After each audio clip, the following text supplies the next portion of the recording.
Taurus rising. How you doing, Taurus? This is your reading for the Capricorn new moon that's happening on the 30th or 31st of December. It all depends what part of the planet you're tuning in from. My name's Chloe. I work with card divination, astrology, and I channel multi-dimensional energies through my body, both in the form of physical and vocal light language. All of this is going to be happening throughout the reading to bring in healing, attunement, and activation codes to the messages that want to come through. At the time of recording this video, the ascendant is in Taurus, so we're getting big Taurus vibes come through.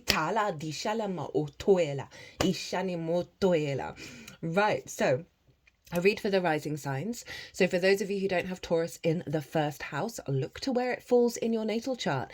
Look to the house that it's in, and you want to apply the themes of that house, along with all the other meaning you've got going on in the sign of Taurus, to the messages that come through in this reading. For example, I've got Taurus in the 10th house, so I'd apply the 10th house themes. My North Node is there, as is Black Moon Lilith, so I'd apply all of that to what's going on in this reading. It will be as if that Taurus energy, wherever it falls in your natal chart, has now energetically moved to the first house. So the astrology for the rising sign will always link in. You just got to add on your own natal chart meaning on top of it. As always, take what resonates, leave what doesn't. So my lovely Tauruses, this is a beautiful new moon happening just before the calendar new year. Perfect energy for us all collectively. Speaking of the collective, I've done a collective reading on the new moon. It's always the first video that goes out, and it's where I break down the astrology in way more detail of how all the celestial bodies are talking to each other at the exact moment of the new moon. And that forms an energetic blueprint, a download that we're then all working with collectively. Pulled some collective tarot, channeled messages come through. I get to be a bit more esoteric in those readings. So if you want a deeper understanding of this moon, pause this video, go watch the collective reading, and come back and then see how it applies to the Taurus energy, because it acts as a baseline of what shows up in this reading. Firstly, bit of housekeeping. There's a competition on at the moment where 3 personal readings are up for grabs. Go check out my latest short. It will explain what you got to do to enter the competition. You got till the 19th of January to do that. It's celebrating the act of giving of the festive season and the Capricorn energy as well. Also, if you want a personal reading on the Mars retrograde, they are currently 50% off, and that is happening in your 4th house at the moment, and then moving into your 3rd house of how you find meaning in the day-to-day. So if you want that personal reading, email me directly to take me up on that offer. Right, there's the housekeeping. Oh, all these oracle cards, I always pull them before doing any transit. The oracle reading will come out after the all 12 signs reading. That's where I pull everything together that came through in the collective, the all signs, and reading these beautiful energy already. It's so representative of the astrology. It's beautiful. It's wonderful. I'm here for it. So, new moon in Capricorn.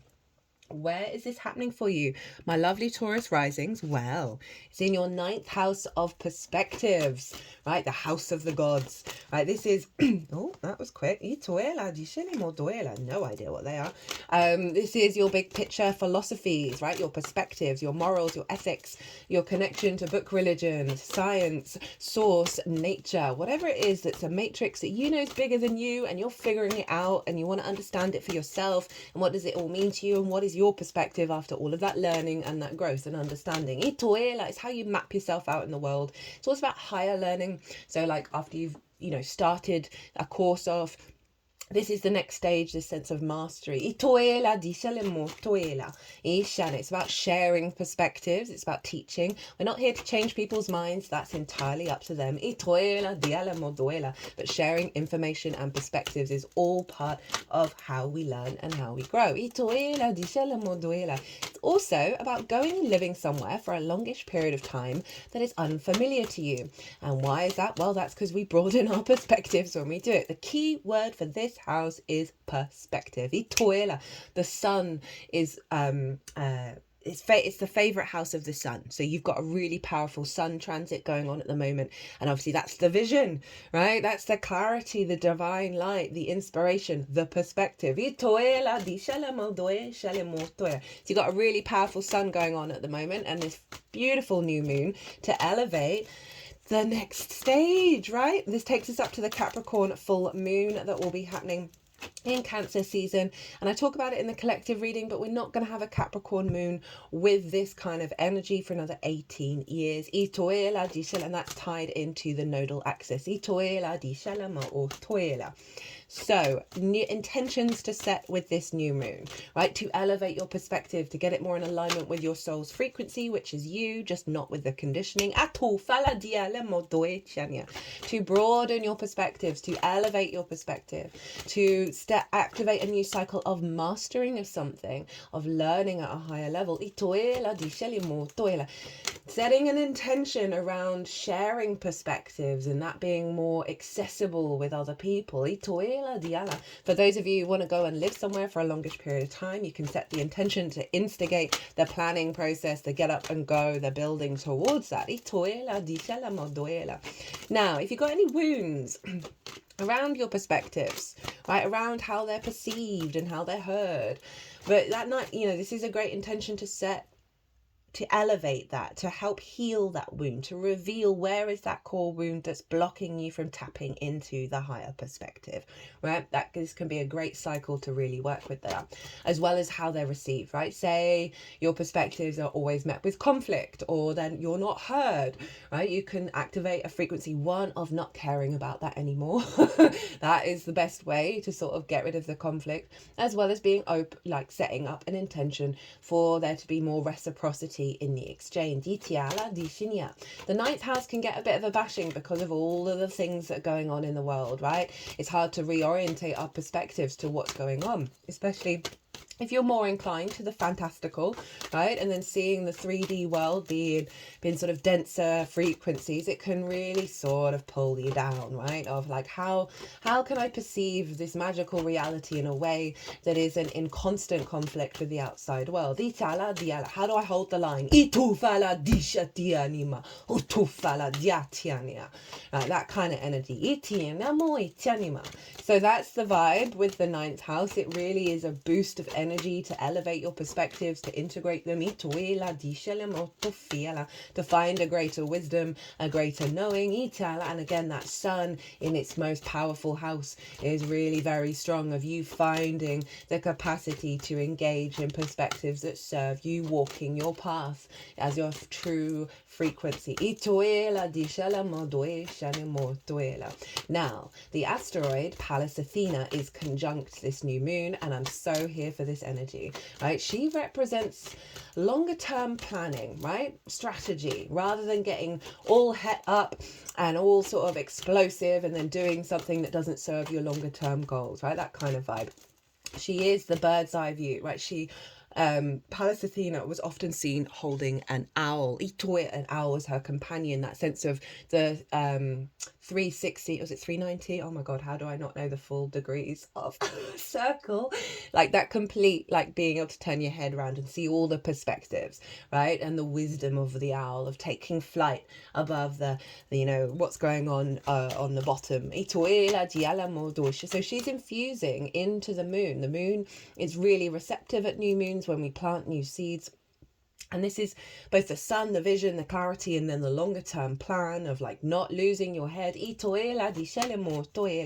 And activating perspectives that serve your longer term goals is being infused into the moon. And then you're going to just notice through your intuition, right, that you're going to be guided to see what's been activated through that intuitive movement. Healing unconscious wounds that isn't able to sort of really access that higher perspective. And again, so that's really helping you commit to these things for the long term.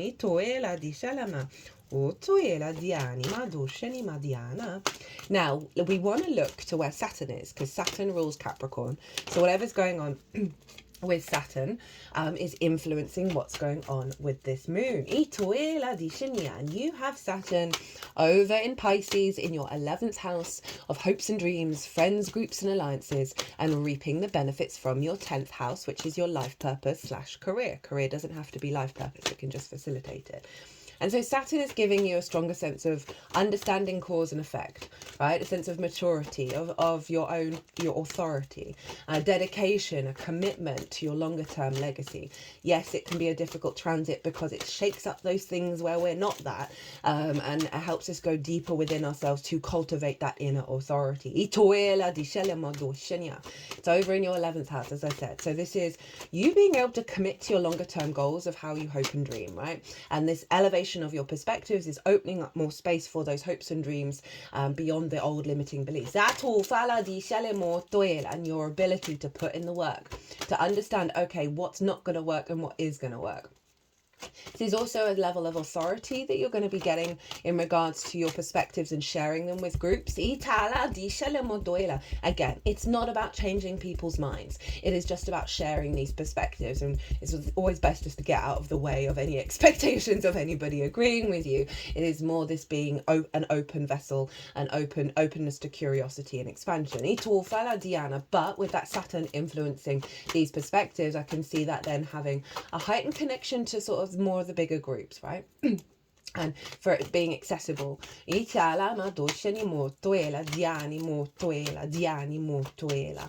also, again, understanding where there may be blockages around reaping the benefits from your 10th house that come from perspectives, right? So often we can be in a lack mentality or not valuing ourselves and therefore not able to receive that which is waiting for us. Then sort of wiggling the root and the sacral chakra, like root fear energy, like things that we learn in our early years that then sort of limit the capacity for us to engage with what the universe wants to give us. That's been a very common theme that's shown up, and this is stemming from the big transmission that came through in the Capricorn solstice transit. And in the northern hemisphere, that is the winter solstice, and this is when the days start getting longer, right? We're active. For me, it's the new year. It's the new year of the bigger Earth cycle and the rebirth of the sun, right? The new year that's coming up, that's the calendar new year. And so that's the different frequency. I mean, they're both important, and they obviously always happen in Capricorn season. So we're doubling down on this fresher energy and a release of, and that was one of the transmissions, big transmissions that came through, is that we're now stepping into a space of being able to receive. And that's been a common theme that's shown up in all of these readings so far, of asking us to look where those blocks are.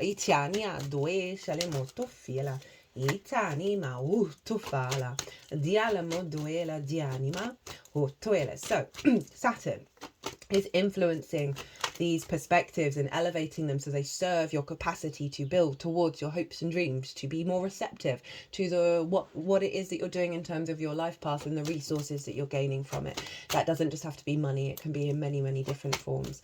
Now, at the time of this moon, Saturn is being squared by both Jupiter and Mercury, and that is over in the sign of Gemini and Sagittarius. You have Jupiter over in your second house of your resources, your skills and your tools of how you manifest and bring in regular income, the things that you value, and most importantly, how you value yourself.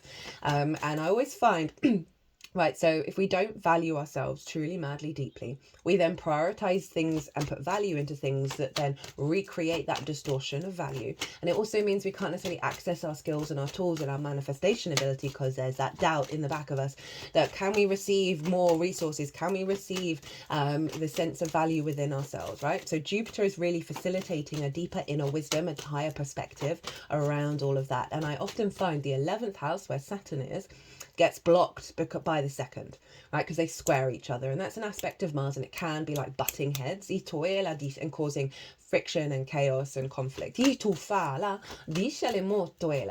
And so that 11th house is really about reciprocity, right? Of being open to receive, this capacity to manifest your hopes and dreams, being received by groups and receiving the benefits from your 10th house. So I really like this energy with Jupiter going, hey, wait a minute, there's a higher perspective I want to bring in around your own sense of value. And that is all feeding into Saturn going, right, okay, let's build. That Saturn Jupiter square, very powerful. Talk about that in the winter solstice, the Capricorn solstice transmission, if you want to go check that out. It's a big building energy. You may have noticed yourself being more focused on longer term goals and sort of trying them out during this festive season, because this is when the square was exact. Mercury is over in the sign of Sagittarius, which is in your 8th house of the outside world's resources, right? This is the exchange between you and anything other than yourself, right? It can be mortgages, loans, car insurance, taxes, debt that's owed to you, debt that you are owed, inheritance, both 3D and cosmic inheritance, as well as bonuses and commissions. It's also about relationship dynamics, the give and exchange between anything other than you and yourself. Time, money, energy, intimacy, ideas. We can have codependency here, scarcity complexes. We can have hyper independence and greed, right? Where the relationship with the outside world is out of balance. It's your relationship with source and the resources of source. It's a very psychic house. Your fire energy is predominantly your magic, Diana, as you have Aries in the 12th, and so Mercury is there. This is a lot of downloads, a lot of clues, a lot of synchronicities coming through from source, from your environment, right? That is then facilitating this sort of inspiration that Jupiter's bringing of how to apply your skills and your tools and your manifestation with these clues, with these synchronicities, with these downloads, with Mercury over in the 8th, in alignment with activating your hopes and dreams. For some of you that channel, I mean, we're all channelers, by the way. So what I'm going to say relates to everybody, is that Mercury in the 8th of receiving ideas and wisdom and channeling that feed into your skills and tools that's then available to bigger groups, right? A recalibration of relationship dynamics. Mercury and Jupiter, they're ruling the whole chart. They're in each other's signs, so therefore they're governing each other, and therefore they're governing all of the other celestial bodies and all the other signs. They've been doing it for a while now. And so this really is an elevation of perspective and how we then pick up information in our environment, in the bigger world, the downloads that we're now perceiving reality from this higher perspective. And this is all in terms of your own value and the resources. And if, valuing yourself means healthier relationships, healthier dynamics, this sense of abundance, this sense of overflow. It's all feeling into the 11th house, right, of Saturn, because they're forming a T-square. And that the release point of the T-square is where Saturn is. So this is a real sense of the inspiration that's coming through, this higher wisdom, the downloads. Play around of putting it into action, right? So if you're getting ideas of how you want to hope and dream, if you're wanting to communicate in different ways and bring in different channeled messages, right? Again, that doesn't have to just be the stereotype of what channeling looks like. As I said, we are all channelers of source. We're all intuitives. We're all healers in one way or another. And so this is bringing this sort of real resonance of the magic into groups, but also in terms of like how this is then available to bigger groups that may lead to more resources. And all of this is feeding into your 9th house of your perspectives. So this feels like a real sense of maturity around your own value, right? And there's this sense of reciprocity, or lack thereof, of the old cycles, of really allowing you to just have, like, really center yourself in your inner wisdom of like, no. I am loved by source. I am valued. I feel this in my body. I have this idea. It's filling me up. It's just lighting me on fire. The downloads, the synchronicities that I'm seeing are just doubly confirming it. It's allowing you to really be open to a higher perspective that is filling you up with, I keep wanting to say filling you up. Interesting. Into your hopes and dreams. Now, there's some cool stuff going on with Uranus and Venus, and the reason why I'm mentioning it in this video, because I talk about it in the collective reading, is because Uranus is in your sign and Venus is in your 10th house of life purpose and career. So there's a real sense of Venus actually filling you up, right? Filling up your physical vessel, allowing Uranus to shift how you embody yourself in alignment with the vision Venus is bringing from your 10th house.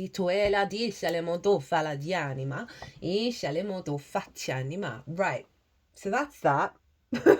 I mean, there's lots more that I could talk about, but again, it's all in the collective reading. So let's see. Didn't see any of them. What? Whoa. Okay. Wow. So this is the download. I can't even remember if I mentioned this. So download at the new moon, energy that you're working with over the next 6 months, how to work with this energy, root energy, and one card from 2 different oracle decks. We've got Jupiter and Saturn and the moon in Libra, right? So Jupiter is the wheel of fortune. The moon in Libra is the 2 of swords. And then we've got the world, which is Saturn. So this is a real sense of shifting of the fate, right? That is allowing you to feel more embodied in your own self, right? The wheel is turning upright. As I said, that 9th house can get a bashing because of everything that's going on in the world, and it takes us out of our individual experience, and then we're kind of feeding into that matrix, right? The wheel of fortune showing up is saying, like, fate is changing. Your perspective is becoming more of the Jupiterian energy, right? That sense of wisdom, generosity of spirit, opportunities, abundance, right? So there's a real sense of your mindset and the way that you're perceiving things is seeing the cup half full rather than the cup half empty. And obviously Jupiter is over in your 2nd house of your skills, your tools, your resources, how you value yourself. That is being shifted with this download.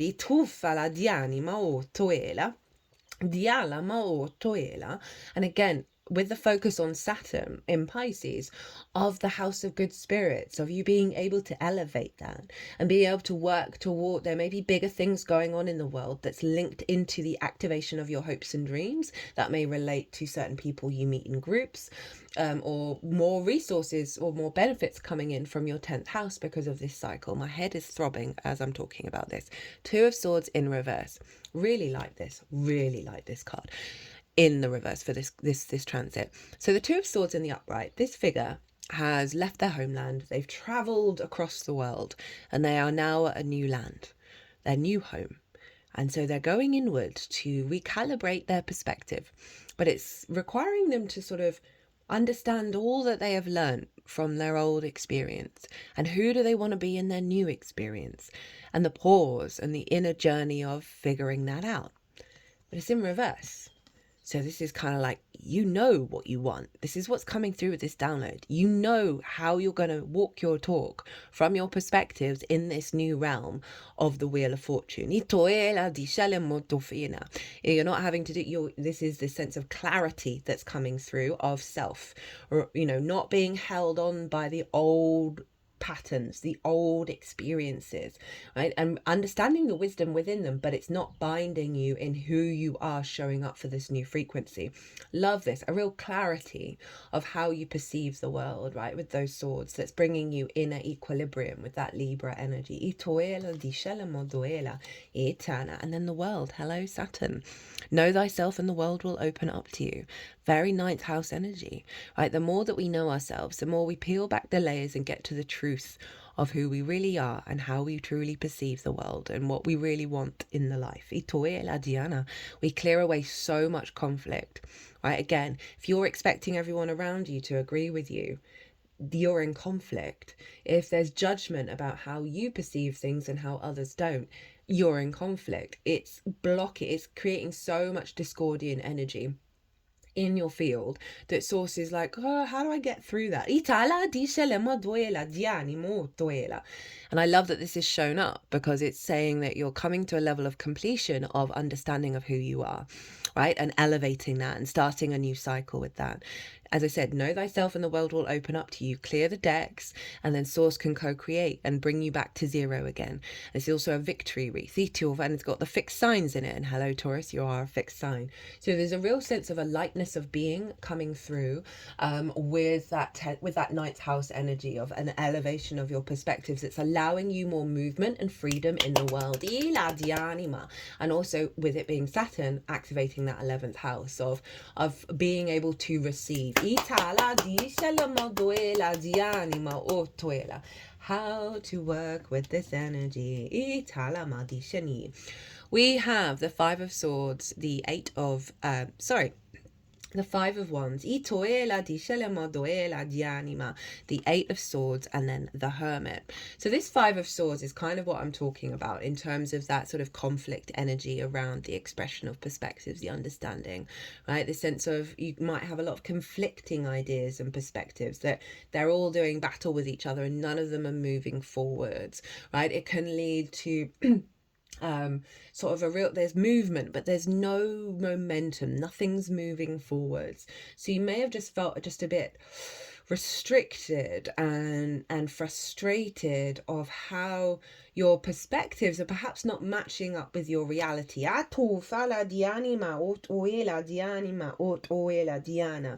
that your perspectives have led to this level of conflict where for whatever reason it's getting everybody's heckles up and it's producing that discordian energy where we're not able to be in a flow state even when we're surrounded by different things. It's come up in reverse with the Eight of Swords. Okay, they're moving the Eight of Swords first, right?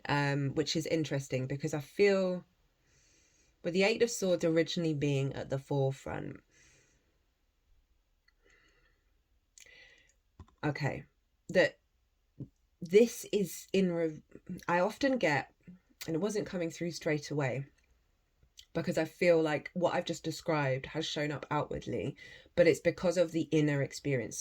So often cards in reverse, it's not that the message is reversed, it's the inner experience. So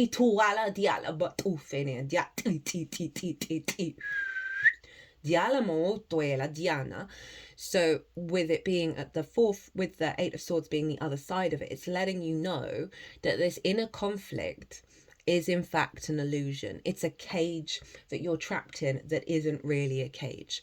That things have to be difficult. Things have to have resistance in order for you to be able to be in alignment.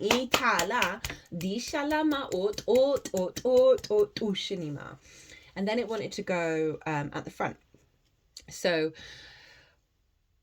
what this is, so one is calling you to look at your inner conflict, right? And realize that it is just highlighting where there's an illusion and where there may be like a fixed unconscious response that always sort of needs this discordian energy, right? This inner conflict, this inner frustration. Now, the other way with the Eight of Swords coming before it is that there are certain limiting beliefs that have trapped you from embodying this more flow state, right? This lack of conflict, this ease of things manifesting. Just feel like I want to cut the deck. Okay, Four of Cups.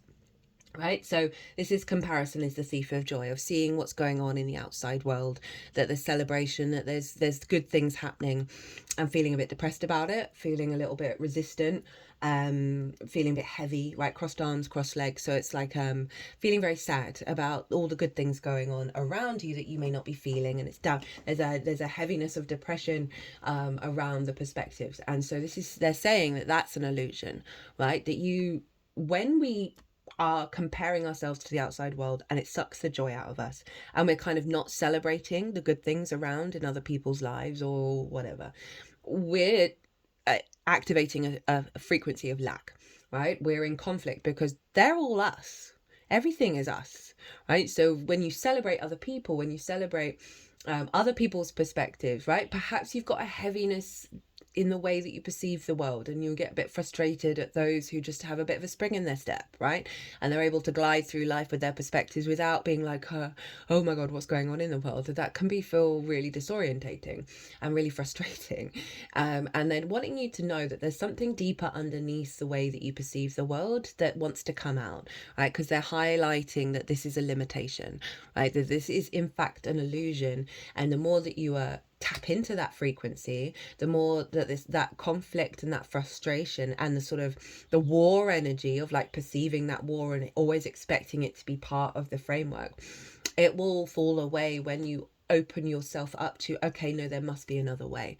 We then have the Hermit. Right, this is Virgo energy, and this is your 5th house of your creation energy, your joy, your pleasure, your amusement, your games, right? Children, both literal and figurative, such as the inner child, romance, dating, and love. So there's a desire to focus on your creative energy, on the joy, on the pleasure of life. And it doesn't mean that you're not thinking and caring about the collective, you know, with Capricorn being a collective sign. It's not surprising that weight of the burden of how are we going to get out of this, guys, right? It's calling you, get back into yourself, get back into your experience, your joy, your pleasure, your inner wisdom, and not what you're perceiving from the outside world. The more you cultivate that, that's outside of the bounds of the denser frequencies that a lot of the planet's still operating in, the more that will feed into the collective, because there's a star there, right? And the star is Aquarius, another collective card. That is your life purpose, career as well. So this is going to be activating when you get into your joy, get into your 5th house. This is going to be stimulating your life path and your career, because you're getting out of the collective energy and reorientating and protecting your frequency. At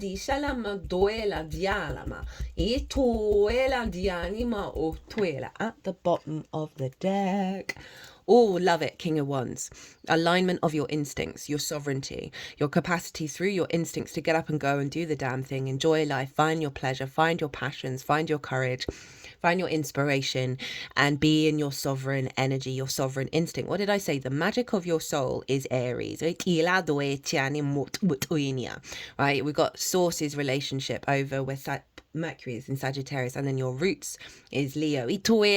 All that fire energy. Your instincts are your connection to your magic, right? So I really like this energy showing up of the activation of your sovereign frequency. Itiala beyond the collective. Right, okay. First up, from the Shaman's Dream Oracle. All the decks I use, by the way, are in the description box. We have the Vanishing Mirror. Ego sublimation.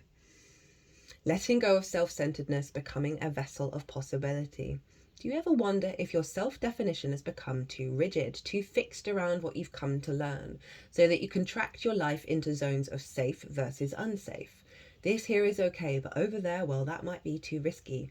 Judgment, fear, self-righteousness, and overconfidence are only some of the traits that keep you from evolving.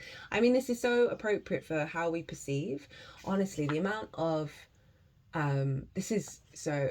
both in people that I engage with, in myself, in content that I absorb, how people really struggle to understand that other people do things differently.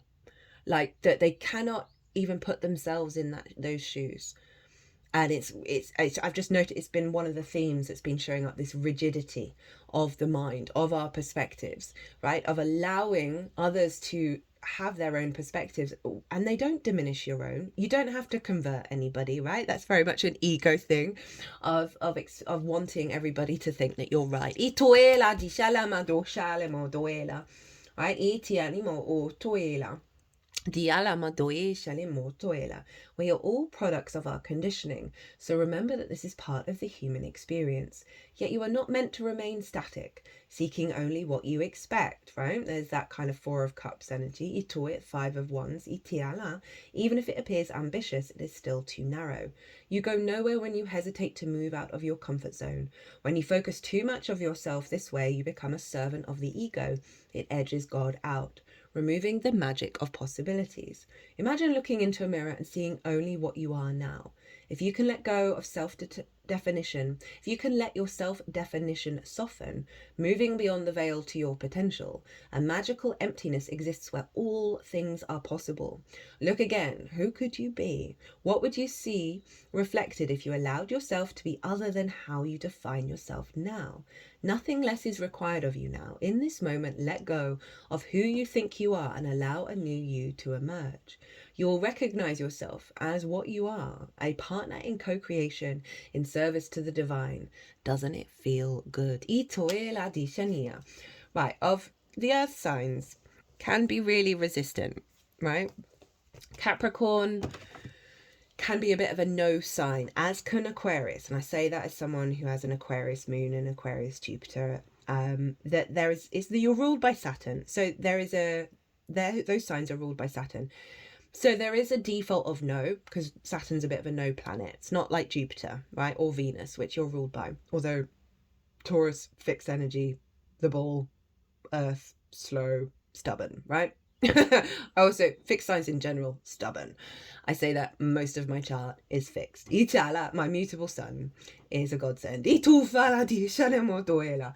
that Capricorn energy can be default no. It really can. There's just it just shows up, right? It's not always for everyone, but be mindful of that. And where you are saying no, how can you open yourself to other possibilities? It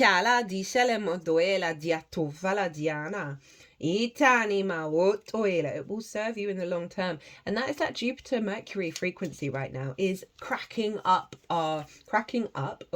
open our limitations. The Eight of Swords is in fact the Jupiter in Gemini card, right? You get to control so many atoms. You are an insanely complex being. You might as well be a galaxy. Don't focus on what you have no control over. Be grateful for what you do have control over. Countless miraculous cells all vibrating in unity. I mean, that just sums up everything, doesn't it? This is what to focus on, right? Of the beautiful wonder that is your physical vessel. Hello, Taurus. And getting out of the control, getting out of the limiting beliefs. Like it doesn't serve us to focus on those things. Well, Taurus, that was a reading. I'm here for it. It felt very collective in its energy. I mean, Uranus is squaring Venus in your sign. And Venus came through very loudly in the collective reading and in the oracle reading. Well, my lovely Tauruses, don't forget, if you want to enter the competition, go check out the latest short that I've done. If you want half price off a Mars retrograde personal reading, email me directly. You can also get a personal reading on anything you want. All my details are everywhere. But other than that, Taurus, hit that like button, leave me a comment, brings me a lot of joy. But other than that, be good to yourselves, be good to those around you, safe travels, and be well until we meet again.